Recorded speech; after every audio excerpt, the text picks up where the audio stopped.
ಪ್ರಶ್ನೆಯಿಂದ ತಪ್ಪಿಸ್ಕೊಳ್ಳೋದು ಸುಲಭ ಅಲ್ಲ.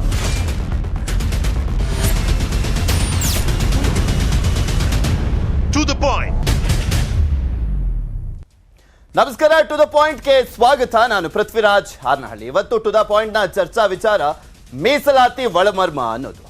ಎಲೆಕ್ಷನ್ ಟೈಮ್ ನಲ್ಲಿ ಮೀಸಲಾತಿ ಕೊಟ್ಟಿರುವಂತದ್ದು ಸಹಜವಾಗಿ ಬಿಜೆಪಿ ಮಾಸ್ಟರ್ ಸ್ಟ್ರೋಕ್ ಅನ್ನ ಕೊಟ್ಟಿದೆ. ಎಲೆಕ್ಷನ್ ಟೈಮ್ ಆಗಿರುವಂತ ಹಿನ್ನೆಲೆಯಲ್ಲಿ ಇದನ್ನ ಪೊಲಿಟಿಕಲ್ ಗ್ಯಾಂಬ್ಲಿಂಗ್ ಅಂತಾನೂ ಕೂಡ ಹೇಳಲಾಗ್ತಾ ಇದೆ. ಇದರ ಜೊತೆಗೆ ಒಳ ಮೀಸಲಾತಿ ವಿಚಾರಕ್ಕೆ ಸಂಬಂಧಪಟ್ಟಂತೆ ಕೆಲ ಸಮುದಾಯದವರು ಈಗ ಆಲ್ರೆಡಿ ಆಕ್ರೋಶವನ್ನ ವ್ಯಕ್ತಪಡಿಸಿದ್ದಾರೆ. ನಿಮ್ಗೆ ಗೊತ್ತಿದೆ, BSY ಮನೆಗೆನೆ ಕಲ್ಲು ತೂರಾಟ ಆಗಿರುವಂತದ್ದು.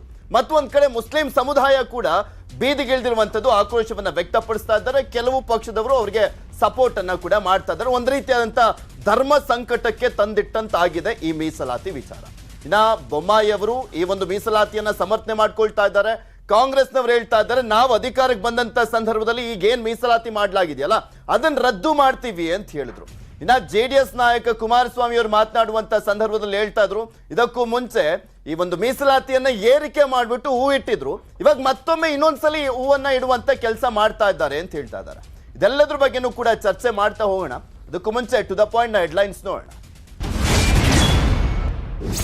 ಒಳ ಮೀಸಲಾತಿ ವಿರುದ್ಧ ದಂಗೆದ್ದ ಬಂಜಾರ ಸಮುದಾಯ. ಶಿಕಾರಿಪುರದ BSY ಮನೆ ಮೇಲೆ ಕಲ್ಲು ತೂರಾಟ, ನಿಷೇಧಾಜ್ಞೆ ಜಾರಿ. ಗಲಾಟೆ ಹಿಂದೆ ಕಾಂಗ್ರೆಸ್ನ ಕುಮ್ಮಕ್ಕು ಎಂದ ಜೋಶಿ, ತಪ್ಪು ಗ್ರಹಿಕೆಯಿಂದ ಆದ ಪ್ರಮಾದ, ನಾನೇ ಹೋಗಿ ಮಾತಾಡ್ತೀನಿ, ಯಾರನ್ನು ಬಂಧಿಸಬೇಡಿ ಎಂದ ಯಡಿಯೂರಪ್ಪ. ಮೀಸಲಾತಿ ವಿಚಾರದಲ್ಲಿ ಪೊಲಿಟಿಕಲ್ ಗೇಮ್, ಅಧಿಕಾರಕ್ಕೆ ಬಂದ್ರೆ ಕಿತ್ತೊಗಿತೀವಿ ಎಂದು ಗುಡುಗಿದ DK. ಮುಸ್ಲಿಂ ಮೀಸಲಾತಿ ಪರ ನಿಂತ ಸಿದ್ದರಾಮಯ್ಯ.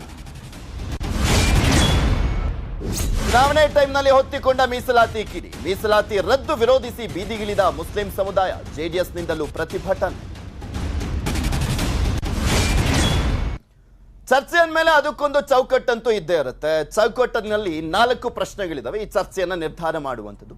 ಎಲೆಕ್ಷನ್ ಟೈಮ್ನಲ್ಲಿ ಎಲ್ಲರನ್ನೂ ಕೂಡ ಸಮಾಧಾನ ಮಾಡುವಂತ ಪ್ರಯತ್ನವನ್ನ ಬಿಜೆಪಿ ಭಾಗಶಃ ಮಾಡ್ತಾ ಇರುವಂಥದ್ದು. ಇದೊಂದು ರೀತಿಯಾಗಿ ಪೊಲಿಟಿಕಲ್ ಗ್ಯಾಂಬ್ಲಿಂಗ್ ಮಾಡ್ತಾ ಬಿಜೆಪಿ ಅನ್ನುವಂತ ಪ್ರಶ್ನೆ ಕೂಡ ಇರುವಂಥದ್ದು. ಬಿಕಾಸ್ ಕೊನೆಯ ದಿನಗಳಲ್ಲಿ ಇದನ್ನ ಘೋಷಣೆ ಮಾಡಿರುವಂತ ಹಿನ್ನೆಲೆಯಲ್ಲಿ ಪೊಲಿಟಿಕಲ್ ಗ್ಯಾಂಬ್ಲಿಂಗ್ ರೀತಿಯಲ್ಲೇ ಕಾಣಿಸ್ತಾ ಇದೆ.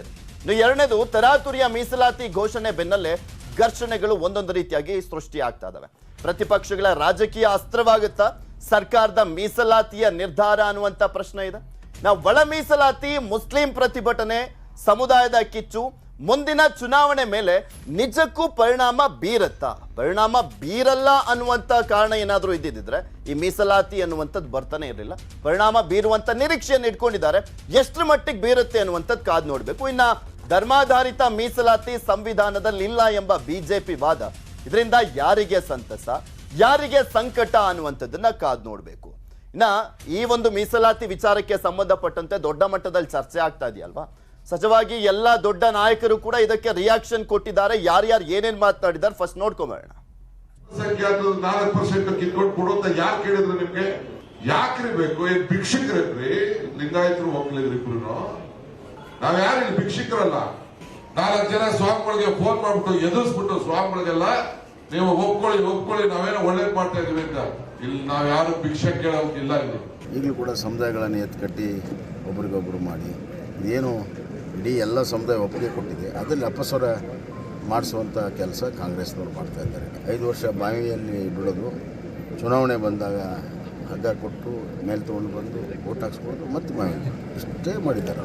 ಈಗ ಅಲ್ಪಸಂಖ್ಯಾತರಿಗೆ ಮೀಸಲಾತಿ, ಅದಕ್ಕೆ ಯಾವುದೇ ರಿಪೋರ್ಟು ಬಂದಿಲ್ಲ ಅಥವಾ ಕೋರ್ಟ್ನ ಡಿಸಿಷನ್ಗಳು ಬಂದಿಲ್ಲ ಅದನ್ನು ರದ್ದು ಮಾಡಿ ಅಂತ. Why they have taken a decision to abolish 2B? Why? It shows ಶೇಡಿನ ರಾಜಕಾರಣ ಮಾಡ್ತಾ ಇದ್ದಾರೆ ಅಂತಕ್ಕಂಥದ್ದು ಬಹಳ ಸ್ಪಷ್ಟವಾಗಿ ಗೊತ್ತಾಗುತ್ತೆ.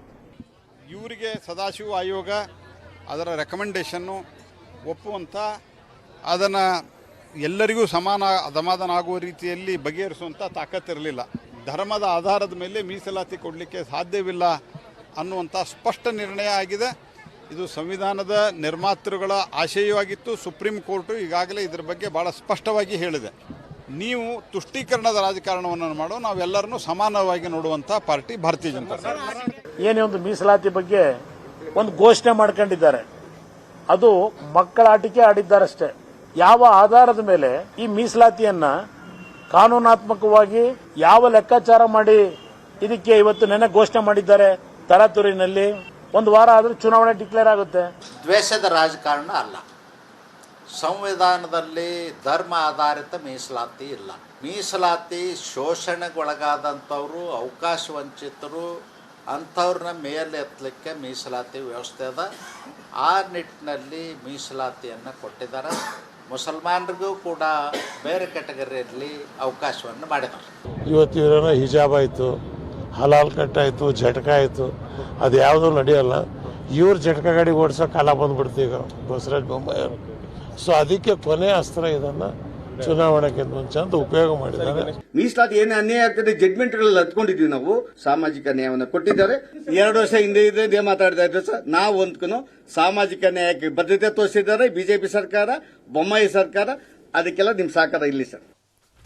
ಮೀಸಲಾತಿ ಒಳಮರ್ಮ ಚರ್ಚೆಯನ್ನ ಆರಂಭ ಮಾಡ್ತಾ ಇದ್ದೀನಿ. ನಮ್ಮ ಜೊತೆ ಅತಿಥಿಗಳು ಕೂಡ ಜಾಯ್ನ್ ಆಗಿದ್ದಾರೆ, ಅವ್ರನ್ನ ಮಾತಾಡ್ಸೋಣ. ಫಸ್ಟ್ ವೆಲ್ಕಮ್ ಮಾಡ್ಕೊಳ್ತೀನಿ. ಮೋಹನ್ ವಿಶ್ವ ಅವರು, ಬಿಜೆಪಿ ವಕ್ತಾರರು, ಸರ್ ಕಾರ್ಯಕ್ರಮಕ್ಕೆ ಸ್ವಾಗತ. ಚರಣ್ ಗೌಡ್ರು, JDS ವಕ್ತಾರರು, ಅವರು ಕೂಡ ಜಾಯ್ನ್ ಆಗಿದ್ದಾರೆ, ಸರ್ ಕಾರ್ಯಕ್ರಮಕ್ಕೆ ಸ್ವಾಗತ.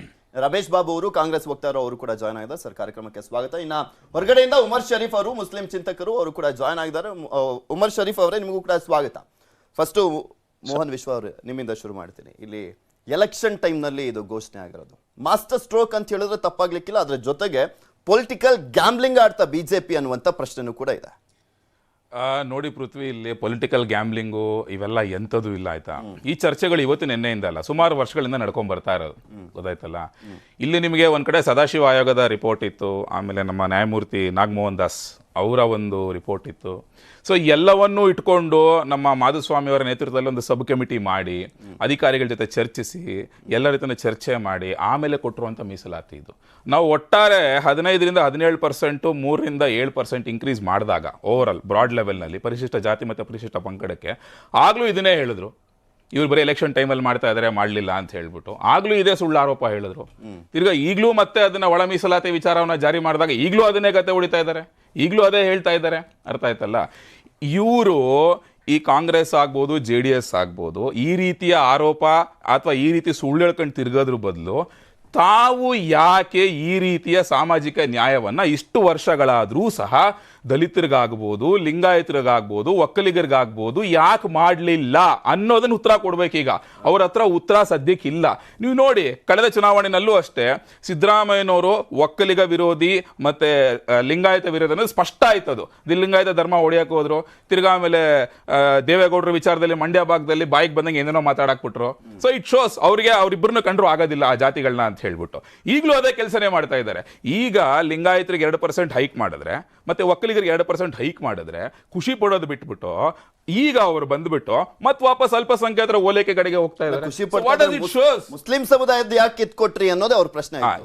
ರಮೇಶ್ ಬಾಬು ಕೇಳಿ ಮಾತಾಡ್ತೀನಿ. ರಮೇಶ್ ಬಾಬು ಸರ್, ಅವ್ರು ಹೇಳ್ತಾ ಇದ್ರು, ನೀವು ಅಧಿಕಾರದಲ್ಲಿದ್ದಾಗ ಏನು ಮಾಡಲಿಲ್ಲ, ಈಗ ಬಾಯ್ ಬಾಡ್ಕೊಂಡ್ರೆ ಏನು ಪ್ರಯೋಜನ ಅಂತ. ಈಗ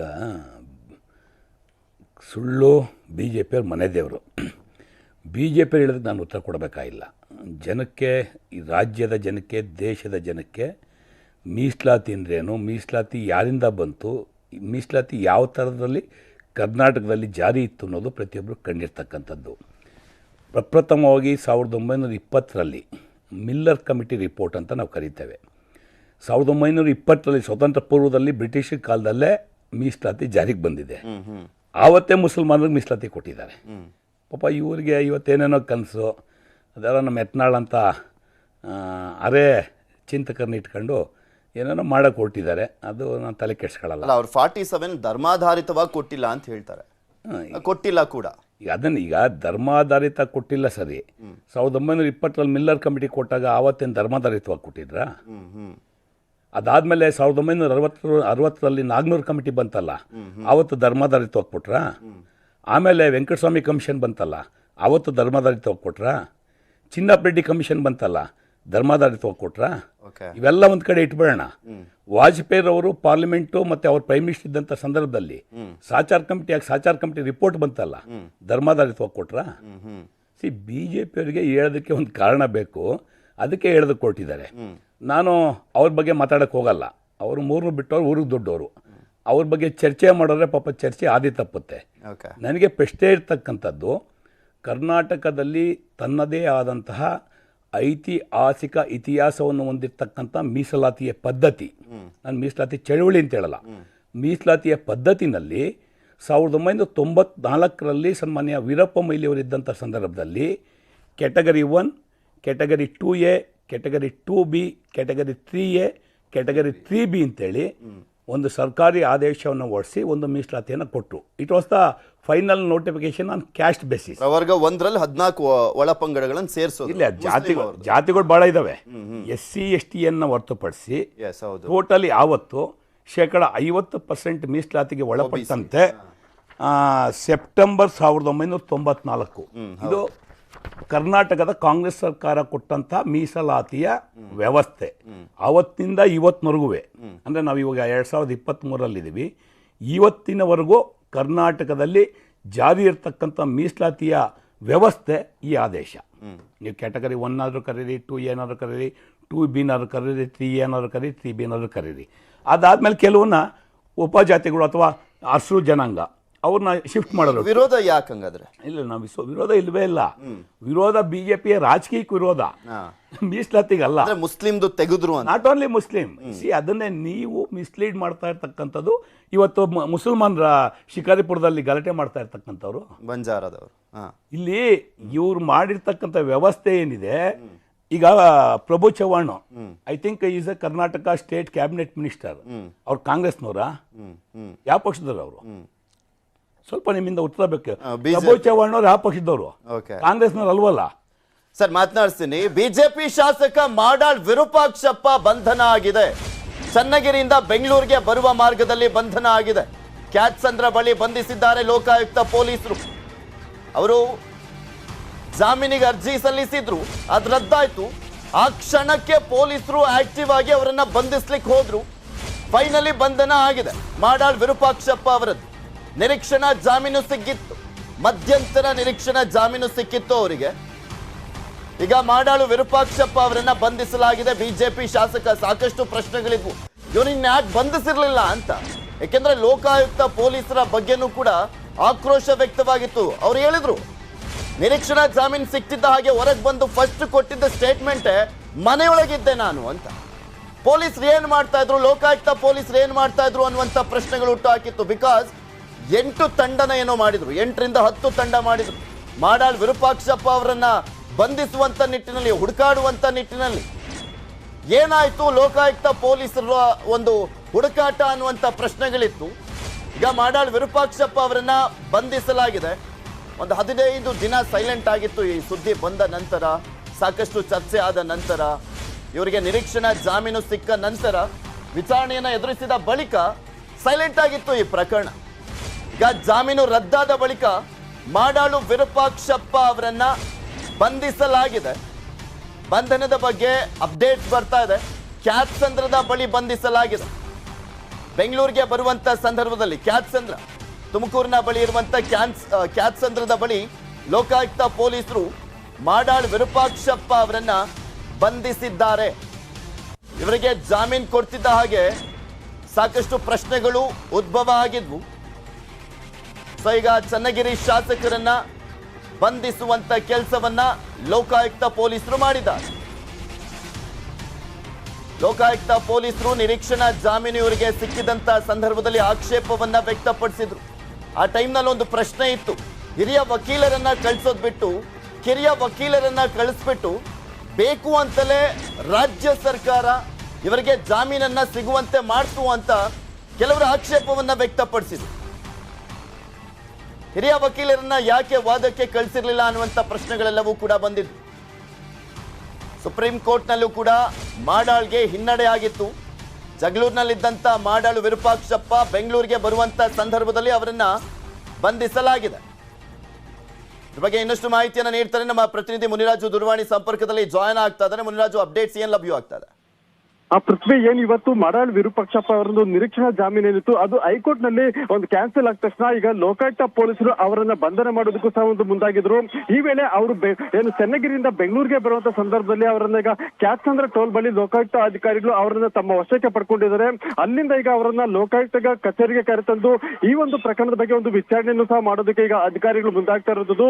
ಏನು ಮಾಡಾಳ್ ವಿರೂಪಾಕ್ಷಪ್ಪ ಅವರು ಇವತ್ತು ಚೆನ್ನಗಿರಿಯಲ್ಲಿ ಇರ್ತಾರೆ, ಅಲ್ಲಿ ಕೆಲವು ಕಾರ್ಯಕ್ರಮಗಳು ಸಹ ಹಮ್ಮಿಕೊಂಡಿದ್ರು. ಆದ್ರೆ ಹೈಕೋರ್ಟ್ ನಲ್ಲಿ ಅವರ ಒಂದು ನಿರೀಕ್ಷಣಾ ಜಾಮೀನು ಏನಿತ್ತು ಅದು ರದ್ದಾದ ಬಳಿಕ ಅವರು ಅಲ್ಲಿಂದ ನೇರವಾಗಿ ಬೆಂಗಳೂರು ಕಡೆಗೆ ಬರ್ತಾ ಇರ್ತಾರೆ. ಯಾಕಂದ್ರೆ ಲೋಕಾಯುಕ್ತ ಅಧಿಕಾರಿಗಳು ಸಹ ಅವರನ್ನ ಪತ್ತೆ ಮಾಡೋದಕ್ಕೆ ಮತ್ತೆ ಅವರನ್ನ ಬಂದು ವಶಕ್ಕೆ ಪಡೆಯೋದಕ್ಕೆ ಸಾಕಷ್ಟು ತಯಾರಿಗಳನ್ನ ಮಾಡ್ಕೊಂಡಿದ್ರು.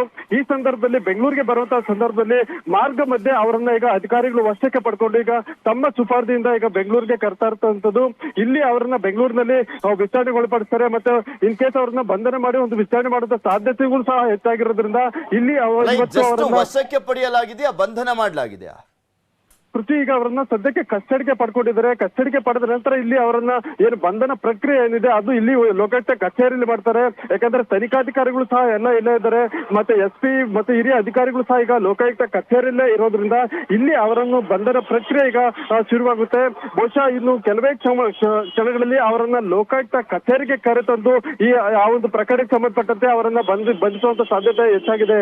ಪೃಥ್ವಿ, ಓಕೆ, ಥ್ಯಾಂಕ್ ಯು ಮುನಿರಾಜು ನಿಮ್ಮೆಲ್ಲ ಮಾಹಿತಿಗಾಗಿ.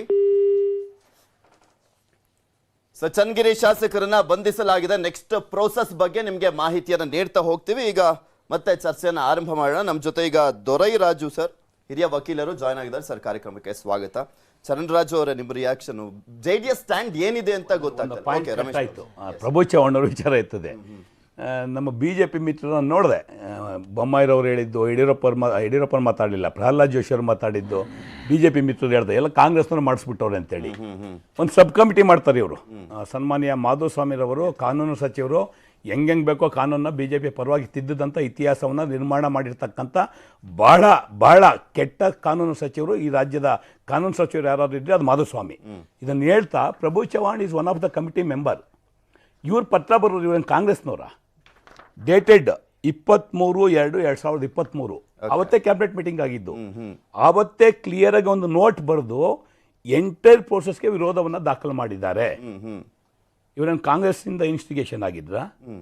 ಅವ್ರು ಭಾಳ ಸ್ಪಷ್ಟವಾಗಿ ಹೇಳ್ತಾರೆ, ಲಂಬಾಣಿ ಸಮುದಾಯ, ಬಂಜಾರ ಸಮುದಾಯ, ಬೋವಿ ಸಮುದಾಯ, ಛಲವಾದಿ ಸಮುದಾಯ, ಕೊರ್ಮಾ ಸಮುದಾಯ, ಕೊಡ್ಚಾ ಸಮುದಾಯ, ಅಂದಿಜೋಗಿ ಸಮುದಾಯ, ಬುಡಸಿಂಗಮ ಸಮುದಾಯ ಇತ್ಯಾದಿ ಪರಿಶಿಷ್ಟ ಜಾತಿಯ 51 ಅರೆ ಅಲೆಮಾರಿ ಸಮುದಾಯಗಳು ಈ ಮೇಲಿನ ಆತಂಕಗಳನ್ನು ವ್ಯಕ್ತಪಡಿಸುತ್ತಿರುವುದು.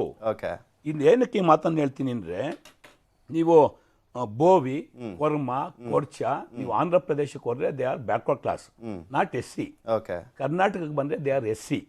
ಇವತ್ತು BJP ಭಾಳ ವ್ಯವಸ್ಥಿತವಾಗಿ ಲಂಬಾಣಿ ಸಮುದಾಯ ಇರ್ಬೋದು, ಬೋವಿ ಇರ್ಬೋದು, ಕೊರ್ಮಾ ಇರ್ಬೋದು, ಕೊರ್ಚಾ ಇರ್ಬೋದು, ಇವ್ರನ್ನೆಲ್ಲ ಮೀಸಲಾತಿಯಿಂದ ಆಚೆ ಇಡುವಂತ ವ್ಯವಸ್ಥಿತವಾದಂತ ಹುನ್ನಾರವನ್ನ ಮಾಡಿದ್ದಾರೆ. ಮೀಸಲಾತಿಗೆ ವಿರೋಧ ಇವರು, ಅದು ಉಳಿದಿದ್ದೆಲ್ಲ ಆಮೇಲೆ ಮುಸಲ್ಮಾನರು, ದಲಿತರು. ಸರ್, ಈಗ ನೀವು ಅಧಿಕಾರಕ್ಕೆ ಬಂದ್ರು ಒಳ ಮೀಸಲಾತಿ ಅನ್ನೋದು ಕೊಡ್ಬೇಕಾಗಿತ್ತು, ನೀವು ಕೊಡ್ತಾ ಇರ್ಲಿಲ್ಲ. ಒಂದ್ ನಿಮಿಷ, ಅದನ್ನೇ ಅವ್ರು ಕೋಟ್ ಮಾಡಿದ್ದಾರೆ ಪ್ರಭು ಚವ್ಹಾಣ್ ಅವರು. ಟೈಮ್ ಶಾರ್ಟೇಜ್ ಇದೆ, ಪರ್ಮಿಷನ್ ಕೊಟ್ಟರೆ ಓದ್ಬಿಡ್ತೀನಿ. ಸುಪ್ರೀಂ ಕೋರ್ಟ್ ಕಾನ್ಸ್ಟಿಟ್ಯೂಷನ್ ಬೆಂಚ್ ಹೇಳಿರೋದ್ರಿಂದ ಕೋರ್ಟ್ ಮಾಡಿದ್ದಾರೆ, ಮಾಡಕ್ ಬರೋದಿಲ್ಲ ಒಳ ಮೀಸಲಾತಿ. ಸುಪ್ರೀಂ ಕೋರ್ಟ್ ಅಲ್ಲಿ ಮ್ಯಾಟರ್ ಪೆಂಡಿಂಗ್ ಇದೆ, ಕಾಂಗ್ರೆಸ್ ಲೆಟರ್ ಅಲ್ಲ ಇದು. ಪ್ರಭು ಚವ್ಹಾಣ್ ರವರು ಸಬ್ ಕಮಿಟಿ ಚೇರ್ಮನ್ ಮಾಧುಸ್ವಾಮಿಗೆ ಬರೆದಿರ್ತಕ್ಕಂಥ ಪತ್ರ. ಇದು ಅವ್ರ ಕೊಡ್ಬೇಕು, ನಾವಲ್ಲ. ಇವತ್ತು ಆಕ್ಚುಲಿ ಅವ್ರು ಗೊಂದಲವಾಗಿ ಮಾತನಾಡಿದ್ರು ಪ್ರಭು ಚವ್ಹಾಣ್ ಅವರು. ಸಂವಿಧಾನದ ಸುಪ್ರೀಂ ಕೋರ್ಟ್ ಅಲ್ಲಿ ಪಿಟಿಷನ್ ಪೆಂಡಿಂಗ್ ಇದೆ, ನೀವು ಒಳ ಮೀಸಲಾತಿ ಮಾಡಕ್ ಬರೋದಿಲ್ಲ, ನೀವು ಇದನ್ನ ಮುಂದಕ್ಕೆ ಹಾಕಿ. ಅಲ್ಲ, ಬಂಜಾರ ಸಮುದಾಯದವರು ಇವತ್ತೊಂದು ಪತ್ರ ಬರ್ದಿರ ಸೇಮ್ ನೀವೀಗ ಪ್ರಭು ಚವ್ಹಾಣ್ ಅವರ ಒಂದು ಲೆಟರ್ ಇದೆಯಲ್ಲ ಅದೇ ರೀತಿಯಾಗಿ ಅವರು ವಿರೋಧವನ್ನ ವ್ಯಕ್ತಪಡಿಸ್ಬಿಟ್ಟು ಬರ್ದಿದ್ದಾರೆ. ಪ್ರಭು ಚವ್ಹಾಣ್ ಅವರು supreme court constitution bench court ಮಾಡಿದ್ದಾರೆ, ಅದನ್ನ ಕಾಂಗ್ರೆಸ್ ಪಾರ್ಟಿ ಮಾಡಿಸಿದ್ದ. ಇದಕ್ಕೆ ಯಾರು ಉತ್ತರ ಕೊಡ? ಮುಖ್ಯಮಂತ್ರಿ ಉತ್ತರ ಕೊಡಬೇಕು, ಲಾ ಮಿನಿಸ್ಟರ್ ಉತ್ತರ ಕೊಡಬೇಕು. ಲಾ ಮಿನಿಸ್ಟರ್ ಇದು ಸಬ್ ಕಮಿಟಿ ಚೇರ್ಮನ್, ಅವರ ಕಮಿಟಿ ಮೆಂಬರ್ ಬರೀತಾರೆ. ಅಲ್ಲ, ಇವತ್ತು ಒಪ್ಕೊಂಡಿದೀವಿ, ಅವರು ಜಾತಿ ಆಧಾರದ ಮೇಲೆ ಎಷ್ಟೆಷ್ಟು ಜನಸಂಖ್ಯೆ ಆಧಾರ ಇತ್ತು ಅದ್ರ ಮೇಲೆ ಕೊಟ್ಟಿದ್ದಾರೆ ಒಳ ಮೀಸಲಾತಿ, ನಾನು ಒಪ್ಕೊಂಡಿದ್ದೀನಿ. ಒಳ ಮೀಸಲಾತಿ ಕೊಡಕ್ಕೆ ಬರಲ್ಲ ಅಂತ ಅವ್ರು ಬರೀತಾರೆ. ಓಕೆ ಸರ್, ಮಾತನಾಡ್ತೀನಿ ಚರಣ್ ಗೌಡ್ರ. ಈಗ JDS ಸ್ಟ್ಯಾಂಡ್ ಏನಿದೆ ಅಂತಾನೆ ಗೊತ್ತಾಗ್ತಾ ಇಲ್ಲ ಈ ವಿಚಾರದಲ್ಲಿ. ಒಳ ಮೀಸಲಾತಿ, ಮುಸ್ಲಿಂ ಹಾಕಿದ ವಿಚಾರ. JDS ಅಲ್ಲ, ಜನತಾ ಪಕ್ಷನೇ 1979ರಲ್ಲಿ ಮೊರಾರ್ಜಿ ದೇಸಾಯಿ ಸರ್ಕಾರ ಇದ್ದಾಗ ಮಂಡಲ ಆಯೋಗ ಕಮಿಷನ್ನ ಮಾಡಿದ್ದು. ನಂತರ VP ಸಿಂಗ್ ಸರ್ಕಾರದಲ್ಲಿ ಈ ಮೀಸಲಾತಿಗೆ ದೊಡ್ಡ ಹೋರಾಟಗಳು, ಚರ್ಚೆಗಳು, ಡಿಬೇಟ್ಗಳಾಗಿ ಈ ದೇಶದಲ್ಲಿ ಸಾಮಾಜಿಕ ನ್ಯಾಯ ಬೇಕೇ ಬೇಕು ಅಂತ ಹೋರಾಟ ಮಾಡಿದ್ದು ಜನತಾ ಪಕ್ಷ ಮತ್ತು ಜನತಾ ಸರ್ಕಾರಗಳು. ಇದರ ವಿರುದ್ಧ ಹೋದವರು ಇವತ್ತಿನ BJPಯವರು. ಸಾಮಾಜಿಕ ನ್ಯಾಯಕ್ಕೆ ವಿರುದ್ಧವಿದ್ದವರೇ BJPಯವರು. ಇವತ್ತಲ್ಲ, ನಾವು ಸ್ವತಂತ್ರ ಪೂರ್ವದಲ್ಲಿ ನೋಡ್ಕೊಬೇಕಂದ್ರೆ ದಲಿತರು, ಅಲ್ಲ, ಅವ್ರಿಗೆ ಯಾವುದು ರಿಸರ್ವೇಶನ್ ಇಷ್ಟನೇ ಇಲ್ಲ. ಅವರೇ ಮಾತಾಡಿದ್ರೆ ಆರ್ಥಿಕ ಅಂದ್ರೆ ಇತ್ತೀಚೆಗೆ ಅವ್ರು ಏನು ಮಾಡೋದು, ಒಂದೆರಡು ಎಲೆಕ್ಷನ್ ಟೈಮಲ್ಲಿ ಪ್ರತಿಮೆ ಕಟ್ಟೋದು, ಒಂದೆರಡು ಮಂಡಳಿಗಳು ಮಾಡೋದು, ಒಕ್ಕಲಿಗರ ಅಭಿವೃದ್ಧಿ ಮಂಡಳಿ, ಮರಾಠ ಮಂಡಳಿ ಅಂತ ಮಾಡೋದು. ಈ ತರ ಕೋರ್ಟಲ್ಲಿ ಇರೋ ಪೆಂಡಿಂಗ್ ಕೇಸ್ಗಳನ್ನ ಇವತ್ತು ಸುಮ್ಮನೆ ಒಂದು ಎಲೆಕ್ಷನ್ಗೋಸ್ಕರ ನಾಮಕಾವಸ್ಥೆಗೆ ಮಾಡೋದು. ಇದೆಲ್ಲ ಇವ್ರಿಗೆ ಏನಂದ್ರೆ ಅವ್ರು ಹೇಳ್ಕೊಳ್ತಾರೆ EWS 10% ತಂದ್ವಿ ಅಂತ. ಹೌದು, EWS 10% ತಂದಿದ್ದಾರೆ. ಅದು ಯಾರಿಗೂ ಉಪಯೋಗ? ರಿಸರ್ವೇಶನ್ ಆಲ್ರೆಡಿ ಇದೆ. ಉಪಯೋಗ ಯಾರಿಗಾಗುತ್ತೆ? ರಿಸರ್ವೇಶನ್ ಇರೋರ್ಗೆ ಬಿಟ್ಟು EWS ವರ್ಕೌಟ್ ಆಗೋದು. ಇನ್ ಯಾರಿಗ ಅದು ಉಪಯೋಗ ಆಗುತ್ತೆ ಅಂತ ಮುಸ್ಲಿಂ ಸಮುದಾಯಕ್ಕೂ ಅಂತ ಹೇಳ್ತಾರೆ. ಮುಸ್ಲಿಂ ಸಮುದಾಯಕ್ಕೆ ಆಗುತ್ತೆ. ಮುಸ್ಲಿಂ ಸಮುದಾಯಕ್ಕೆ ಇದ್ದಿನ ಕಿತ್ತು ಬಿಡ್ತಾನೆ EWS ಮಾಡಿದ್ರು. ಹೌದು, ಅಲ್ಲ ಆಟೋಮೆಟಿಕ್ ಅಲ್ಲಿ ಯಾರು ಇರಲ್ಲ ಮೀಸಲಾತಿಯಲ್ಲಿ ಅವರು EWSಗೆ ಹೋಗ್ತಾರೆ. ಎಲ್ಲಿ ಅಲ್ಲ, ಮೀಸಲಾತಿ ಈಗ ಮೀಸಲಾತಿ ಇರ್ಲೇ ಇಲ್ಲ. ಇದಕ್ಕೆ ಬ್ಯಾಕ್ವರ್ಡ್ ಅಲ್ಲಿ ಆಲ್ರೆಡಿ ಮುಸ್ಲಿಮ್ಸ್ಗೆ ಮೀಸಲಾತಿ ಇತ್ತಲ್ಲ, ಅದನ್ನ ತೆಗೆದುಬಿಟ್ಟು ನಿಮ್ಗೆ ಯಾವ್ದು ವೋಟ್ ಬ್ಯಾಂಕ್ ಇದೆ, ನಿಮ್ಗೆ ಯಾವ್ದು ವೋಟ್ ಬ್ಯಾಂಕ್ ಬೇಕು, ಆಯ್ತು, ಇದನ್ನ ಶೆಡ್ಯೂಲ್ 9 ಸೇರ್ಸಕ್ಕಾಗತ್ತಾ? ನೀವು ನ್ಯಾಯ ಕೊಡಕ್ಕಾಗತ್ತಾ? 2D2 ಪತ್ರ ಬರ್ದಿದ್ದಾರೆ. ಅದೇ ಹೇಳಿ, ನಾವಿನ್ನ ಕೊಟ್ಟಿಲ್ಲ, ಶಿಫಾರಸ್ ಮಾಡಿದೀವಿ, ಮೂಗಿಗೆ ಬೆಣ್ಣೆ ಸವರಂತ ಕೆಲಸ ನಾವು ನಮ್ಮ ಇಡೀ ರಾಜಕೀಯ ಜೀವನದಲ್ಲಿ ಮಾಡ್ಕೊಂಡ್ ಬಂದಿದೀವಿ. ಜನರಿಗೆ ಟೋಪಿ ಹಾಕಂತ ಕೆಲಸ ವ್ಯವಸ್ಥಿತವಾಗಿ ಮಾಡ್ತೀವಿ. ಜನ ಪ್ರತಿ ಸಲ ನಾವು ಹಾಕಿರೋ ಟೋಪಿನ ಹಾಕ್ಸ್ಕೊಂತಾನೆ ಇದ್ದಾರೆ. ಇದು ರಾಜಕೀಯಕ್ಕೋಸ್ಕರ, ಬರೀ ವೋಟ್ ಬ್ಯಾಂಕ್ಗೆ, ಮತ ಬ್ಯಾಂಕಿಗೋಸ್ಕರ ಮಾಡಿರೋಂಥದ್ದು. ನಾವು ಪ್ರತಿಮೆಗಳು ಕಟ್ಟೋದು ಮತ ಬ್ಯಾಂಕಿಗೋಸ್ಕರ. ಯಾವತ್ತು ಇವರು ಗುಜರಾತ್ ಅಲ್ಲಿ ಅಸ್ತಿತ್ವ ಕಳ್ಕೊಂಡ್ರು, ಅವತ್ತು ಸರ್ದಾರ್ ವಲ್ಲಭಾಯ್ ಪಟೇಲ್ ಜ್ಞಾಪಕ ಬಂದ್ರು. ಹಾರ್ದಿಕ್ ಪಟೇಲ್ ಹೋರಾಟದಲ್ಲಿ ಪಟೇಲ್ ಸಮುದಾಯದ ವೋಟ್ ಬ್ಯಾಂಕ್ ಕಳ್ಕೊಂತೀವಿ ಅಂದ್ಬಿಟ್ಟು ಇದೇ ಸರ್ದಾರ್ ವಲ್ಲಭಾಯ್ ಪಟೇಲ್ನ ಇವರು ಎಷ್ಟು ವಿರೋಧ ಮಾಡಿದ್ರು. ಒಂದು ಏರ್ಪೋರ್ಟ್ಗೂ ಹೆಸರಿಡಲ್ಲ ಅಂತ ವಿರೋಧ ಮಾಡಿದ್ದಂಥವ್ರು ಸನ್ಮಾನ್ಯ ದೇವೇಗೌಡರು ಪ್ರಧಾನಮಂತ್ರಿಗಳಾದಾಗ ನೆಕ್ಸ್ಟ್ ಅದೇ ಸರ್ದಾರ್ ವಲ್ಲಭಾಯ್ ಪಟೇಲ್ ಅವರಿಗೆ ನಮ್ಗೇನೋ ಸಿಕ್ಕಾಪಟ್ಟೆ. ಮುಂಚೆ ದೊರೆರಾಜು ಸರ್ ಮಾತಾಡ್ತೀನಿ ಸರ್. ಇಲ್ಲಿ ಮೀಸಲಾತಿ ವಿಚಾರ ಇವಾಗ ಯಾವ ಸ್ವರೂಪ ಪಡ್ಕೊಂಡಿದೆ, ಇದರ ಜೊತೆಗೆ ನಿಜಕ್ಕೂ ಈ ಮೀಸಲಾತಿ ಅನ್ನುವಂಥದ್ದು ಬಲ ತುಂಬ್ತಾ ಇದೆಯಾ, ಬಟ್ ಬರೀ ರಾಜಕೀಯ ಅಸ್ತ್ರವಾಗಿ ಉಳ್ಕೊಂಡಿದ್ಯಾ? ಅಲ್ಲ, ಸ್ವಾತಂತ್ರ್ಯದ ನಂತರ ಕೇಂದ್ರ ಮತ್ತು ರಾಜ್ಯ ಸರ್ಕಾರಗಳು ಅನೇಕ ಬಾರಿ ಮೀಸಲಾತಿ ವಿಚಾರದಲ್ಲಿ ತೀರ್ಮಾನಗಳು ಕೈಗೊಂಡಾಗ ಪ್ರತಿ ಬಾರಿ ಸುಪ್ರೀಂ ಕೋರ್ಟಲ್ಲಿ, ಹೈಕೋರ್ಟ್ಗಳಲ್ಲಿ ರಿಟ್ಗಳು ಫೈಲ್ ಆಗಿದೆ. ಈಗ ಕರ್ನಾಟಕ ಸರ್ಕಾರ ಈ ತೀರ್ಮಾನ ಏನು ತಗೊಂಡಿದೆ ಅದು ಸ್ವಲ್ಪ ತರಾತುರಿ ಅಂತ ನನಗನ್ಸುತ್ತೆ. ಕಾರಣ ಏನು ಅಂದರೆ, ಕಾನೂನು ಇಲಾಖೆ ಮತ್ತು ಸಮಾಜ ಕಲ್ಯಾಣ ಇಲಾಖೆಯಲ್ಲಿ ವಿಸ್ತೃತವಾಗಿ ಚರ್ಚೆ ಮಾಡಿ ತಜ್ಞರ ಅಭಿಪ್ರಾಯಗಳನ್ನ ತಗೊಂಡು ನಂತರ ಕ್ಯಾಬಿನೆಟಲ್ಲಿ ಅದನ್ನು ಇಟ್ಟು ಇವರು ತೀರ್ಮಾನ ಕೈಗೊಳ್ಳಬೇಕಾಗಿತ್ತು. ಚುನಾವಣಾ ಈ ವೇಳಾಪಟ್ಟಿ ಬೇಗ ಬಂದ್ಬಿಡ್ಬೋದು ಅನ್ನೋ ಕಾರಣಕ್ಕಾಗಿ ಮತ್ತು ಪಂಚಮಶಾಲಿಗಳು ಹೋರಾಟ ಅಲ್ಲಿ ಫ್ರೀಡಮ್ ಪಾರ್ಕಲ್ಲಿ ನಿರಂತರ ನಡೀತಾ ಇರೋ ಕಾರಣಕ್ಕಾಗಿ ತುಂಬ ಅರ್ಜೆಂಟಲ್ಲಿ ತೊಗೊಂಡಿದ್ದಾರೆ. ಮುಂದಿನ ದಿನಗಳಲ್ಲಿ ಇದು ಸಾರ್ವಜನಿಕ ಹೋರಾಟವೂ ಆಗುತ್ತೆ, ನ್ಯಾಯಾಲಯಗಳಲ್ಲೂ ಹೋರಾಟವೂ ಆಗುತ್ತೆ. ಮುಂದನ್ನು ಕಾದು ನೋಡಬೇಕಾಗಿದೆ. ಇವಾಗ ಒಂದು ಸ್ವಲ್ಪ ತುಪ್ಪ ಸುರಿದಿದ್ದಾರೆ. ಹೌದು, ಓಕೆ. ಉಮರ್ ಶರೀಫ್ ಅವರು ಕೂಡ ನಮ್ಮ ಜೊತೆ ಇದ್ದಾರೆ. ಉಮರ್ ಶರೀಫ್ ಅವರೇ, ಏನ್ ಹೇಳಿಕ್ ಬಯಸ್ತೀರಾ ಮುಸ್ಲಿಂ ಮೀಸಲಾತಿ ರದ್ದಾದ ವಿಚಾರಕ್ಕೆ ಸಂಬಂಧಪಟ್ಟದೆ? ನೀವು ಯಾವ ರೀತಿಯಾಗಿ ನೋಡ್ತಿದ್ದೀರಾ ಅಂತ? ಇದನ್ನ ನೋಡುವಾಗ ಇದು ಒಂದು ಪೊಲಿಟಿಕಲ್ ಫುಟ್ಬಾಲ್ ಅಂತ ನೋಡ್ಬೋದು. ಯಾಕಂದ್ರೆ ಬಿಜೆಪಿ ಅವರು ಆಟ ಆಡಕ್ಕೆ ಒಂದು ಏನೋ ಒಂದು ಟಾಪಿಕ್ ಬೇಕಾಗಿತ್ತು. ಇವಾಗ ಹಿಜಾಬ್ ಆಯ್ತು, ಮತ್ತೆ ಅದಕ್ಕೆ ನಂತರ ನಿಮ್ಗೆ ಹಲಾಲು, ಮತ್ತೆ ಎಷ್ಟೋ ವಿಚಾರ ಬಗ್ಗೆ ಚರ್ಚೆ ಎಲ್ಲ ಆಗಿ ಮುಗಿದಿದೆ. ಹೊಸದಾಗಿ ಏನಾದ್ರು ಬರ್ಬೇಕು, ಚುನಾವಣೆ ಇರೋದು ಇನ್ನೊಂದು 2 ತಿಂಗಳಿದೆ, 3 ತಿಂಗಳಿದೆ. ಅದಕ್ ಮುಂಚೆ ಏನಾದ್ರು ಹಾಟ್ ಟಾಪಿಕ್ ತರಬೇಕು. ಇಲ್ಲಿ ಆ ಟಾಪಿಕ್ ಮೂಲಕ ಸಮಾಜದಲ್ಲಿ ಒಂದು ರೀತಿಯ ಗೊಂದಲ ಉಂಟು ಮಾಡಬೇಕು, ಸೃಷ್ಟಿ ಮಾಡಬೇಕು, ಮತ್ತೆ ಪೋಲರೈಸೇಷನ್ ಬೇಕಾಗಿದೆ. ಅಂದ್ರೆ ಮುಸಲ್ಮಾನರಂತ ಒಂದು ಐಡೆಂಟಿಟಿ ಅಲ್ಲಿ ತೋರ್ಸ್ಕೊಳ್ಬೇಕಂತ ಆ ಒಂದು ಉದ್ದೇಶ ಇದೆ. ಸೊ ಆದ್ದರಿಂದ ಟೈಮಿಂಗ್ ಅನ್ನು ಬಹಳ ನಾವು ಗಮನಿಸಬೇಕಾಗಿದೆ. ಇವ್ರು ಯಾಕೆ ಇದಕ್ ಮುಂಚೆ ಚರ್ಚೆ ಮಾಡಿಲ್ಲ, ಇದ್ರ ಬಗ್ಗೆ ಮಾಡ್ಕೊಂಡು ಮತ್ತೆ 1-2 ವರ್ಷ ಮುಂಚೆ ಯಾಕೆ ತಂದಿಲ್ಲ, ಬರೀ 2 ತಿಂಗಳ ಮುಂಚೆ ಯಾಕೆ ತರ್ತಾ ಇದಾರೆ? ಅದೇ ರೀತಿ ಇವ್ರು ತಗೊಂಡು ಬಂದಿರುವ ಆ ವಿಧಾನವನ್ನು ನೋಡಿ ನಮ್ಮ ದೊರೆರಾಜ್ ಅವರು ಅಡ್ವೊಕೇಟ್ ಅವರು ಹೇಳಿದಂಗೆ ಚರ್ಚೆ ಮಾಡ್ಬೇಕಾಗಿತ್ತು. ಮತ್ತೆ ಕಮ್ಯುನಿಟಿಗಳನ್ನ ಕರೆಸಿ ಅವ್ರ ಹತ್ರ ಮಾತಾಡಿಸಿ ಅವರಿಗೆ ಒಂದು ರೀತಿಯಲ್ಲಿ ಒಂದು ಅಶ್ಯೂರೆನ್ಸ್ ಕೊಡ್ಬೇಕಾಗಿತ್ತು. ನೋಡಿ, ನಿಮ್ಗೆ ನಾವು ಇದನ್ನ ಕ್ಯಾನ್ಸಲ್ ಮಾಡಿದ್ರೆ ನಿಮ್ಗೆ ಬೇರೆ ರೀತಿಯಲ್ಲಿ ನಿಮ್ಗೆ ಎಲ್ಲಾ ರೀತಿಯ ಬೆನಿಫಿಟ್ಸ್ ಕೊಡ್ತೀವಿ ಅಂತ ಆ ಒಂದು ಅಶ್ಯೂರೆನ್ಸ್ ಕೊಡ್ಬೇಕಾಗಿತ್ತು. ಅಂತದ್ದು ಏನು ಮಾಡ್ತಾರೆ? ಹಂಗ್ ಓಲೈಸಕ್ ಹೋದ್ರೆ ಎಲ್ರಿಗೂ ಮೀಸಲಾತಿ ಕೊಡ್ಬೇಕಾಗುತ್ತೆ, 100% ವರ್ಗು ರೀಚ್ ಆಗ್ಬಿಡುತ್ತೆ. ಮೀಸಲಾತಿ ಒಳಮರ್ಮ ಚರ್ಚೆಗೆ ಮತ್ತೊಮ್ಮೆ ಸ್ವಾಗತ. ಮೋಹನ್ ವಿಶ್ವ ಅವರ ಈಗ ಆಲ್ರೆಡಿ ಪ್ರಭು ಚೌಹಾಣ್ ಅವರ ವಿರೋಧದ ಬಗ್ಗೆ ಒಂದು ಲೆಟರ್ ಅನ್ನ ಕೂಡ ತೋರಿಸಿತ್ತು. ಅದು ನಿಮಗೂ ಕೂಡ ಗೊತ್ತಿದೆ, ಬಂಜಾರ ಸಮುದಾಯ ಎಲ್ಲ ಆಕ್ರೋಶವನ್ನ ವ್ಯಕ್ತಪಡಿಸ್ತದೆ. ಅವರೊಂದು ಸ್ಪಷ್ಟವಾಗಿ ಉಲ್ಲೇಖ ಮಾಡಿದ್ದಾರೆ, ನೀವು 2011ರ ಜನಸಂಖ್ಯೆ ಇಟ್ಕೊಂಡು ಮೀಸಲಾತಿಯನ್ನ ಕೊಡೋದು ಎಷ್ಟು ಮಟ್ಟಿಗೆ ಸರಿ? ಒಂದು ಅನೌನ್ಸ್ ಮಾಡಿ, ಜನಸಂಖ್ಯೆ ಇಷ್ಟಿಷ್ಟಿದೆ, ಇದರ ಆಧಾರದ ಮೇಲೆ ನಾವು ಮೀಸಲಾತಿ ಕೊಟ್ಟಿದ್ದೀವಿ ಅಂದ್ಬಿಟ್ಟು. ಆ ಧೈರ್ಯ ಯಾಕೆ ಮಾಡ್ತಾ ಇಲ್ಲ ಬಿಜೆಪಿ ಅಂತ? ಪೃಥ್ವಿ ನೋಡಿ, ಇಲ್ಲಿ ಕಾಂಗ್ರೆಸ್ ಅವ್ರದ್ದು ಊಸರು ಒಳ್ಳೆ ಆಟ ಅಂತಾರಲ್ಲ, ಹಾಗೆ ಟೈಮ್ ಬಂದಾಗ ಬಣ್ಣ ಚೇಂಜ್ ಆಗೋದೇನು ಹೊಸದಲ್ಲ ಅದು. ನೋಡಿ, ಅವರು ರಮೇಶ್ ಬಾಬು ಅವರು ಹೇಳ್ತಾ ಇದ್ರು, ಅವರು ಬ್ರಿಟಿಷರದ್ದು 1920ರ ಮೀಸಲಾತಿ ಕೋಟ್ ಮಾಡೋರು. ಅದಾದ್ಮೇಲೆ ಸಂವಿಧಾನ ಬಂತು 51 ಮರ್ತೇ ಹೋಗ್ಬಿಟ್ಟಿದ್ದಾರೆ. ಅದೇ ಸಂವಿಧಾನದಲ್ಲಿ you can't discriminate based on religion ಅಂತ ಸ್ಪೆಸಿಫಿಕ್ ಆಗಿದೆ. ಅದು ಸಬ್ಸಿಕ್ವೆಂಟ್ ಜಡ್ಜ್ಮೆಂಟ್ಗಳು ಸುಮಾರಿದಾವೆ. ಆಂಧ್ರ ಪ್ರದೇಶಲ್ಲಂತೂ YSR ಕಾಂಗ್ರೆಸ್ಸು ರಾಜಶೇಖರ್ ರೆಡ್ಡಿ ಕಾಲದಿಂದ 2004ರಿಂದನೂ ಮುಸ್ಲಿಮರಿಗೆ ಮೀಸಲಾತಿ ವಿಚಾರದಲ್ಲಿ ಕೊಟ್ಕೊಂಡು ಬರೋದು, ಮತ್ತೆ ಕೋರ್ಟ್ಗೆ ಹೋಗೋದು, ಆರ್ಡಿನೆನ್ಸ್ ತರೋದು, ಬರೀ ಇದೇ ಆಗ್ತಾನೆ ಬರ್ತಾ ಇದೆ. ತಿರ್ಗಿ 2013 ಅಷ್ಟೇ Andhra Pradesh high court clear cut ಆಗಿ ರಿಜೆಕ್ಟ್ ಮಾಡಿದೆ ಅದನ್ನ, ಇದು ಟೋಟಲಿ ಅನ್ಕಾನ್ಸ್ಟಿಟ್ಯೂಷನಲ್ ಅಂತ ಹೇಳ್ಬಿಟ್ಟು. ಬಟ್ ಸ್ಟಿಲ್ ಇವ್ರಿಗೆ ಸಂವಿಧಾನದ ಮೇಲೆ ನಂಬಿಕೆ ಇಲ್ಲ. ಸ್ಟಿಲ್ ಸಂವಿಧಾನ ವಿರೋಧಿಗಳೇ ಹೇಳಿಕೆಗಳನ್ನೇ ಕೊಡೋದು, ಆ ವಿಚಾರಗಳಿಗೆ ಸಪೋರ್ಟ್ ಮಾಡೋದು, ಇದನ್ನೇ ಮಾಡ್ಕೊಂಡ್ ಬರ್ತಾರೆ. ಮುಸ್ಲಿಂ ಮೀಸಲಾತಿ ನೆಕ್ಸ್ಟ್ ಕೇಳಿ, ಈ ಸಂವಿಧಾನದ ವಿರುದ್ಧವಾಗಿ ಅಂಬೇಡ್ಕರ್ ಅವರ ಆಶಯದ ವಿರುದ್ಧವಾಗಿ ರಚಿತ ಆಗಿದೆ. ನೋಡಿ, EWS ಸಂಗೀತ ಸರ್, ನೋಡಿ EWS ಸೆಟಲ್ಡ್, ಸುಪ್ರೀಂ ಕೋರ್ಟ್ ಅದನ್ನ ರೀಸನಬಲ್ ಕ್ಲಾಸಿಫಿಕೇಶನ್, ಸಪರೇಟ್ ಕ್ಲಾಸಿಫಿಕೇಶನ್ 10% ಅಂತ ಕ್ಲಿಯರ್ ಕಟ್ ಆಗಿ ಸುಪ್ರೀಂ ಕೋರ್ಟ್ ಅಲ್ಲಿ ಸೆಟಲ್ ಆಗಿರೋ ಲಾ ಅದು. ಅದ್ರಲ್ಲಿ ಎರಡು ಮಾತೇ ಇಲ್ಲ, ಆಯ್ತಲ್ಲ. ಆ ಹಿಯರಿಂಗ್ ಟೈಮಲ್ಲಿ in fact 2013ರ Andhra Pradesh high court order ಮೇಲೆ ಅಪೀಲ್ಗೆ ಹೋಗಿದೆಯಲ್ಲ, ಆ ಹಿಯರಿಂಗ್ ಟೈಮಲ್ಲೂ ಅಷ್ಟೇ ಈ ವಿಷಯ ಚರ್ಚೆಗೆ ಬಂದಿದೆ. ಅದು ಸ್ಪೆಸಿಫಿಕ್ ಆಗಿ ಬಂದಾಗ ಅದನ್ನ ತಗೊಳ್ಳೋಣ ಅಂತ ಹೇಳಿದ್ದಾರೆ, ಅಲ್ಲೂ ಚರ್ಚೆಗೆ ಬಂದಿದೆ ಅಲ್ಲಿ. ಮತ್ತೆ ಇವರು ನಮ್ಮ ಪ್ರಭು ಚೌಹಾಣ್ ಅವ್ರ ಬಗ್ಗೆ ಹೇಳಿದ್ರು. ನೀವು ನೋಡಿ, 7th October 2022 ರಾಹುಲ್ ಗಾಂಧಿ ಅದೇನೋ ಯಾತ್ರೆ ಮಾಡಿರಲ್ಲ, ಭಾರತ್ ಜೋಡೋ ಯಾತ್ರೆ ಅಂತ ಹೇಳಿ ಕರ್ನಾಟಕದಲ್ಲಿದ್ದಾಗ ಏನಂತ ಹೇಳಿದ್ರು ಅಂತ ಹೇಳಿದ್ರೆ, ಬಿಜೆಪಿ ಸರ್ಕಾರ ಸೆಷನ್ ನ ಕರೆದುಬಿಟ್ಟು ಈ ನಾಗಮೋಹನ್ ದಾಸ್ ಆಯೋಗ ಅಥವಾ ಸದಾಶಿವ ಆಯೋಗದ ವರದಿನ ಇಂಪ್ಲಿಮೆಂಟ್ ಮಾಡ್ಲಿ ಅಂತ ಅವರೇ ಹೇಳ್ತಾರೆ. ಈಗ ಕಾಂಗ್ರೆಸ್ನವ್ರು ಹೇಳ್ಬೇಕು, ಆ ವರದಿನಲ್ಲಿ ಇದೇ ಬಂಜಾರ ಸಮುದಾಯದ ವಿಚಾರವಾಗಿ ಏನಿತ್ತು ಅನ್ನೋದನ್ನ ಅವ್ರು ಹೇಳ್ಬೇಕೀಗ, ಆಯ್ತಲ್ಲ. ಆಸ್ ಸಿಂಪಲ್ ಆಸ್ ದಟ್, ಸುಮ್ನೆ ಏನೋ ತೋರಿಸ್ಕೊಂಡು ಹೇಳೋದಲ್ಲ, that he has to clarify.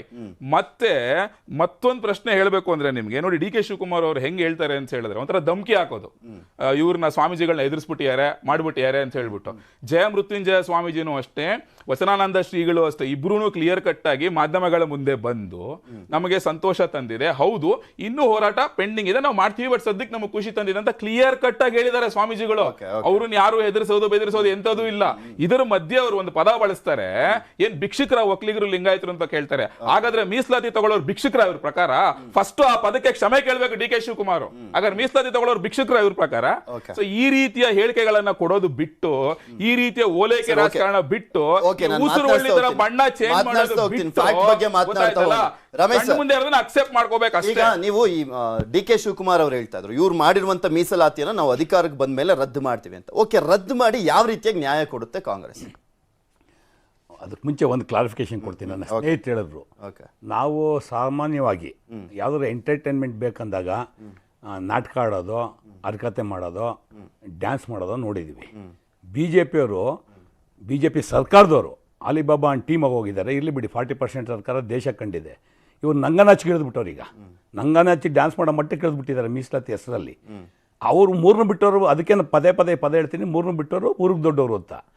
Prabhu Chauhan being a cabinet minister 23/2 ಮೊನ್ನೆ ಕ್ಯಾಬಿನೆಟ್ ಡಿಸಿಷನ್ ಆಗಿದ್ದ ದಿವಸ ಪತ್ರ ಬರೀತಾರೆ. ಈ ಪತ್ರದ ಬಗ್ಗೆ ಮಾತಾಡಿದ್ರೆ ಅಲ್ಲಾವುದೋ ತಗೊಂಡೋಗಿ 22ರಲ್ಲಿ ಭಾರತ್ ಜೋಡೋ ದಯಮಾಡಿ ಕೇಳಿ ಮಾತಾಡಿ. ನೀವು ಮಾತಾಡ್ಬೇಕಂದ್ರೆ ಮಾತಾಡಿಲ್ಲ. ಇದನ್ನ cabinet minister sub committee chairman ಪತ್ರ ಬರೆದಿದ್ದನ್ನ ಇವರು ಅದೇನೋ ಬರ್ಕೊಂಡವ್ರು ಬಿಡಿ ಅಂದರೆ, ಇದಕ್ಕೆ ಹೇಳಿದ್ದು BJP ಕಿವಿಗೆ ಹೂವು ಮುಡಿಸೋಂಥದ್ದು ಭಾಳ ಪ್ರೊಫೆಷನಲ್ ಆಗಿ ಬಂದಿದೆ. ಇದು ಒಂದು ಕಡೆ. ಎರಡನೇದು, chief secretary of state government ಇವರು ಮೊನ್ನೆ ಕ್ಯಾಬಿನೆಟ್ ಆಗಿದ್ದು 23ನೇ ತಾರೀಕು ಸೆಂಟ್ರಲ್ ಗೌರ್ಮೆಂಟ್ಗೆ ಪತ್ರ ಬರೀತಾರೆ. ಏನು, ಶೆಡ್ಯೂಲ್ 9 ಅಮೆಂಡ್ಮೆಂಟ್ ಮಾಡಿ ಏನು ಎನ್ಹಾನ್ಸ್ಮೆಂಟ್ ಆಗಿದೆ ಅಂತೇಳಿ, according to the cabinet decision. ಅದೇ ದೊರೆರಾಜ್ ಅವ್ರು ಹೇಳಿದ್ದು.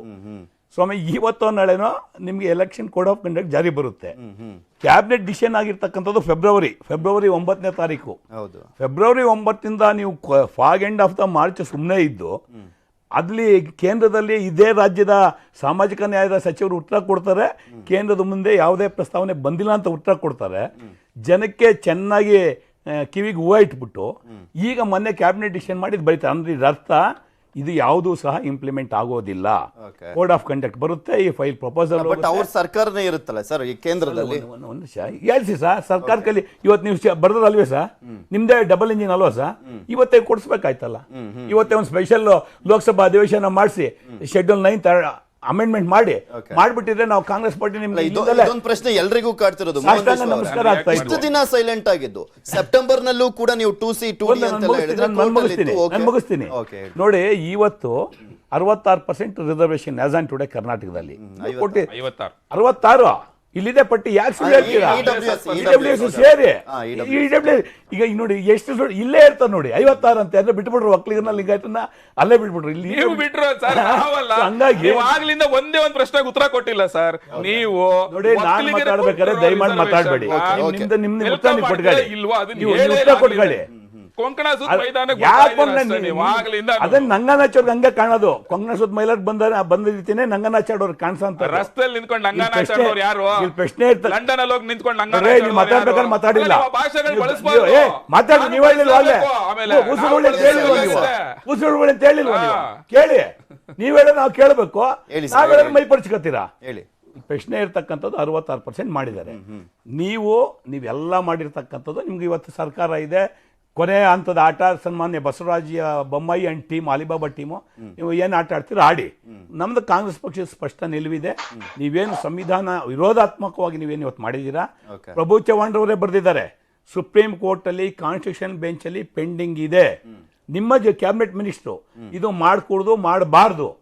ಕಾಂಗ್ರೆಸ್ ಪಕ್ಷನೂ ಅದೇ ಹೇಳ್ತಾ ಇರ್ತಕ್ಕಂಥದ್ದು. ನಿಮ್ಮ ವೈಯಕ್ತಿಕ ತವಲಿನ ಕಾರಣಕ್ಕೆ ಏನು ಇವತ್ತು ಮೀಸಲಾತಿಯ ತುಪ್ಪವನ್ನ ಮೂಗಲ್ಲ ಹಣೆಗೂ ಅಲ್ಲ ತಲೆ ಮೇಲೆ ಏನ್ ಮಾಡಕ್ ಆಗುತ್ತೆ ಹೇಳಿ ಸರ್? ಏನ್ ಮಾಡ್ಬೋದು ಸರ್? ಕಾಂಗ್ರೆಸ್ ಬಂದ್ರೆ ಏನ್ ಮಾಡುತ್ತೆ ಸರ್? ಈಗ ಯಾರು ಬದಲಾವಣೆ ಮಾಡದಲ್ಲೇ ಮೀಸಲಾತಿ ಶೆಡ್ಯೂಲ್ ಅಮೆಂಡ್ಮೆಂಟ್ ಆಗಬೇಕು. 9ನೇ ಶೆಡ್ಯೂಲ್ ಅಮೆಂಡ್ಮೆಂಟ್ ಆಗದಲ್ಲೇ ಕಾಂಗ್ರೆಸ್ ಆಗಲಿ ಬಿಜೆಪಿ ಆಗಲಿ ಇನ್ನೊಂದು ಪಕ್ಷ ಆಗಲಿ ಮಾಡೋಕ್ ಬರೋದಿಲ್ಲ. ಈಗ ಅಧಿಕಾರಕ್ಕೆ ಬಂದ್ಮೇಲೆ ನಾವು ನ್ಯಾಯ ಕೊಡ್ತೀವಿ ಒಕ್ಕಲಿಗರಿಗೆ ಲಿಂಗಾಯತರಿಗೆ ಅಂತ ಹೇಳ್ತಾ ಇದ್ರು ಡಿ ಕೆ ಶಿವಕುಮಾರ್ ಅವರು. ಭಿಕ್ಷೆ ಕೊಡ್ತಾ ಇದಾರ ಇವರು ಅಂತ ಹೇಳಿದ್ರು. ಓಕೆ, ಮುಸ್ಲಿಂ ಸಮುದಾಯವನ್ನ ಇಟ್ಕೊಂಡು ಹೆಂಗ್ ಜಾಸ್ತಿ ಮಾಡಕ್ ಬ್ರೀಚ್ ಮಾಡಕ್ ಆಗುತ್ತೆ ಸರ್? ಮುಸ್ಲಿಂ ಸಮುದಾಯಕ್ಕೆ ಸಂಬಂಧ ಇಲ್ಲ ಸರ್. ಇವ್ರು ತಿರುಗಿಸ್ತಾ ಇದಾರೆ.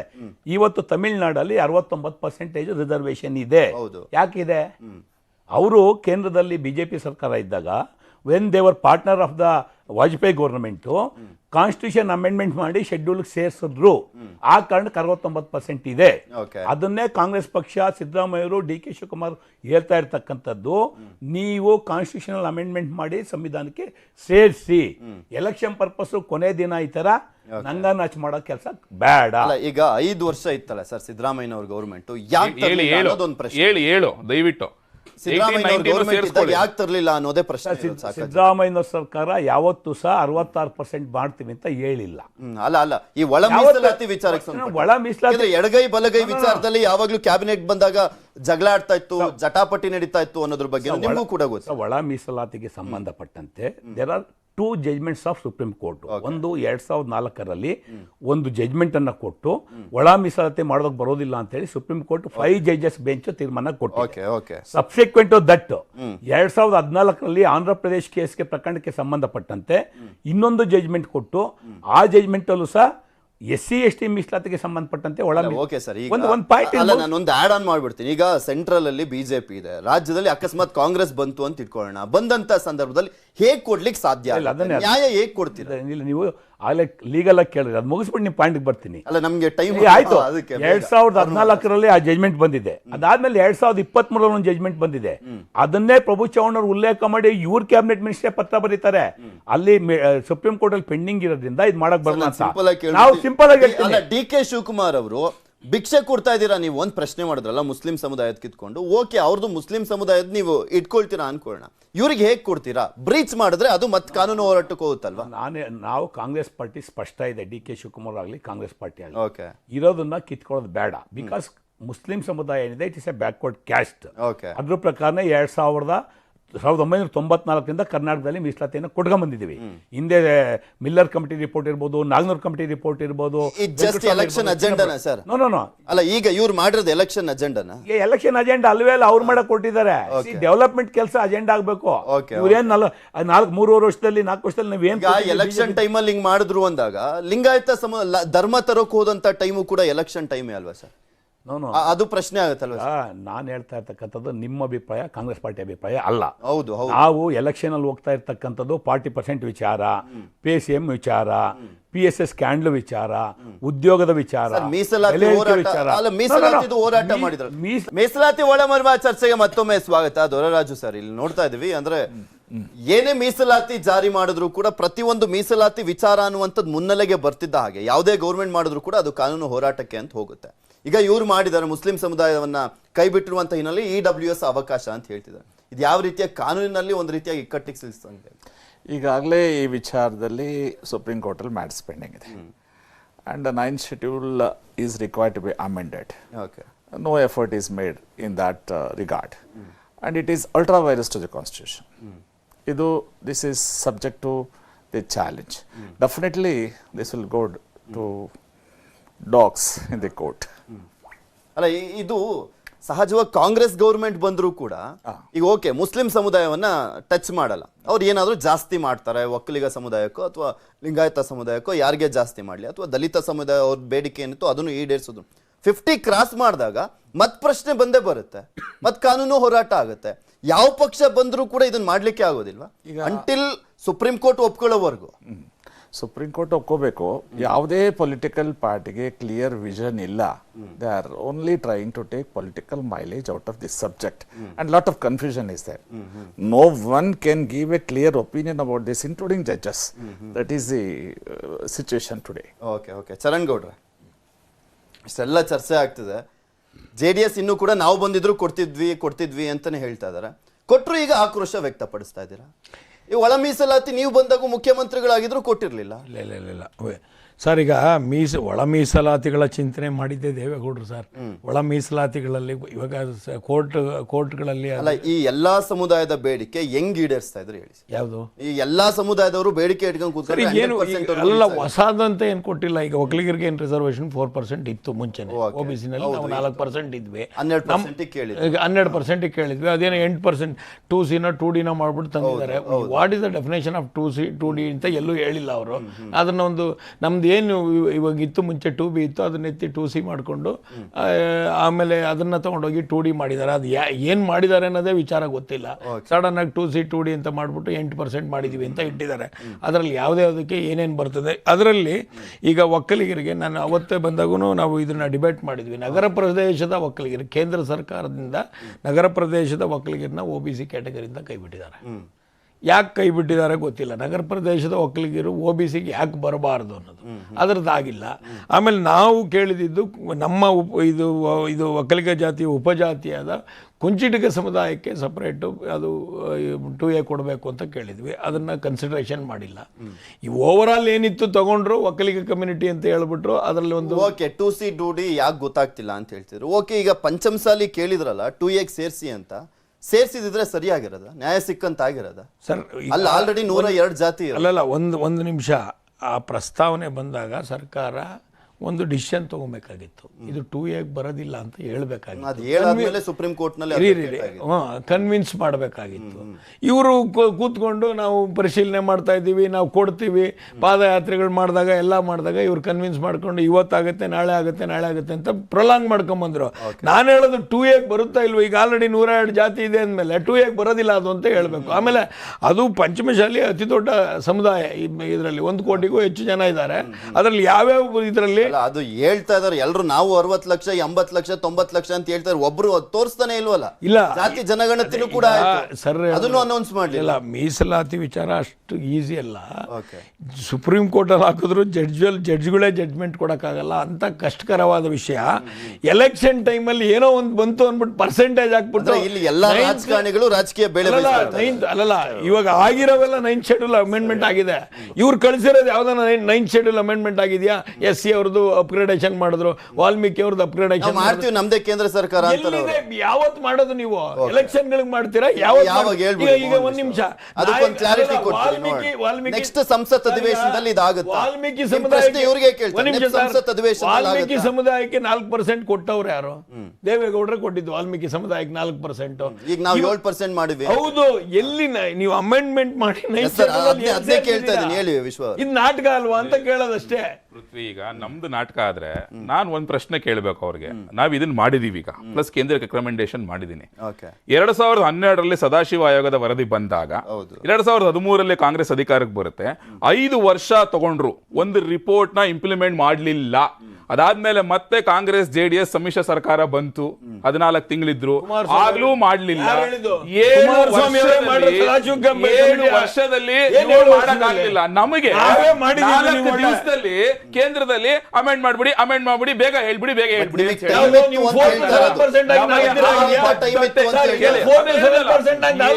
ವರ್ಷದಲ್ಲಿ ಇವ್ರಿಗೆ ರಿಪೋರ್ಟ್ ಮಾಡ್ಲಿಕ್ಕೆ ಆಗಲ್ಲ.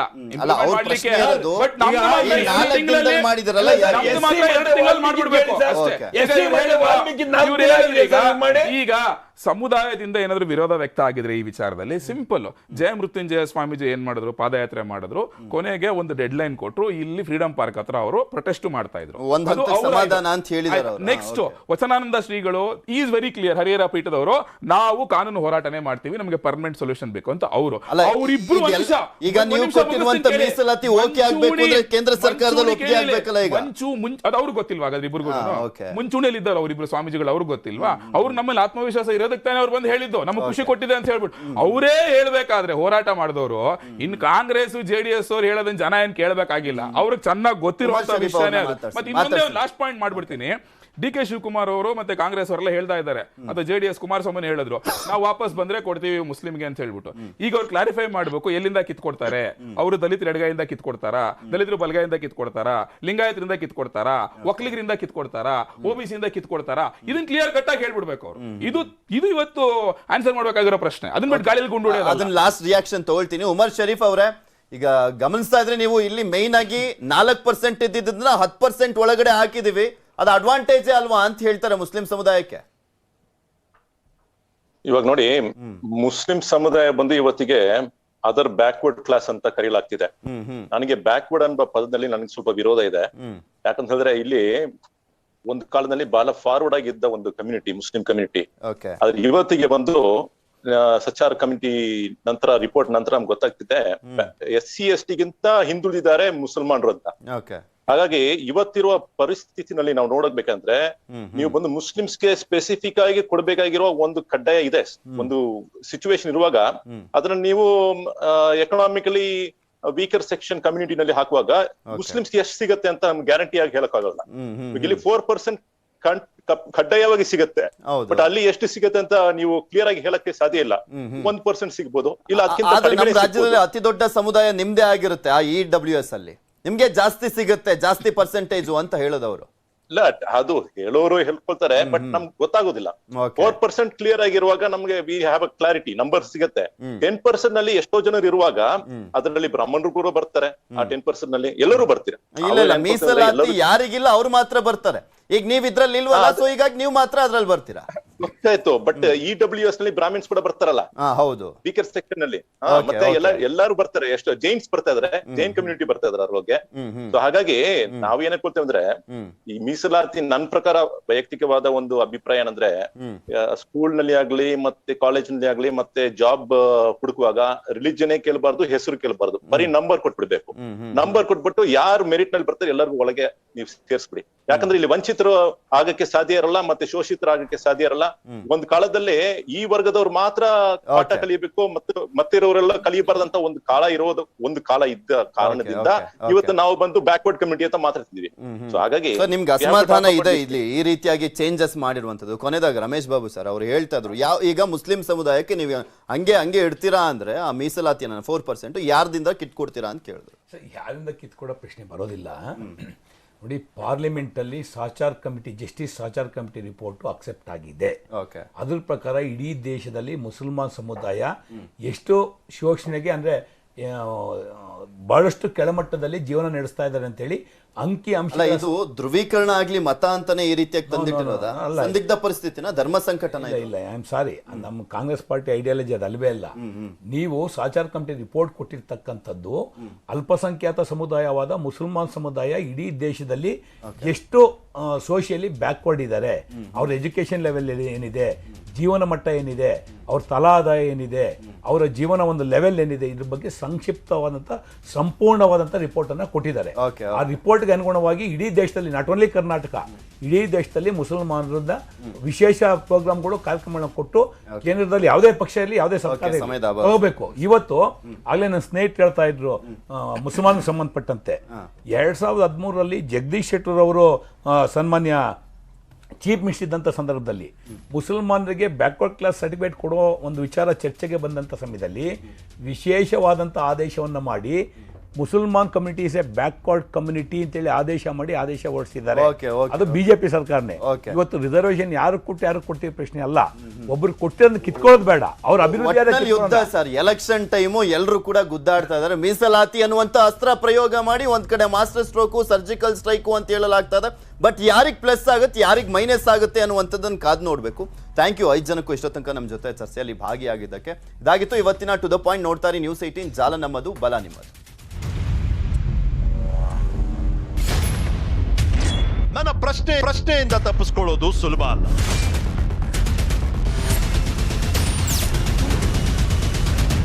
To the point.